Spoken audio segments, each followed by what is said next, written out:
আছে আলহামদুলিল্লাহ। কই যান? গ্রামের এই মানুষগুলো খুবই সহজ সরল, কারো মুখে কোনো কৃত্রিম হাসি নেই। এখানে কৃষি একমাত্র জীবিকা। বোরহতি মানুষ বেরিয়ে পড়ে মাঠে। এখানে নেই কোনো বিলাসিতা, কিন্তু আছে ভাতের গন্ধ, আছে হাসির শব্দ, আর আছে একে অপরের প্রতি ভালোবাসা। শহরের মানুষ হয়তো টাকা চেনে, আর গ্রামের মানুষ চেনে মানুষ।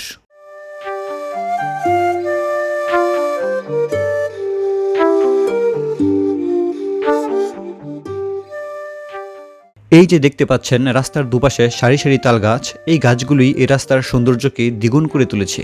আমি এখন যে রাস্তায় দাঁড়িয়ে আছি এটি নরসিংদী জেলার পলাশ থানার ডাঙ্গা ইউনিয়নে অবস্থিত। দৃষ্টিনন্দন নামে এই রাস্তাটি সবার কাছেই পরিচিত।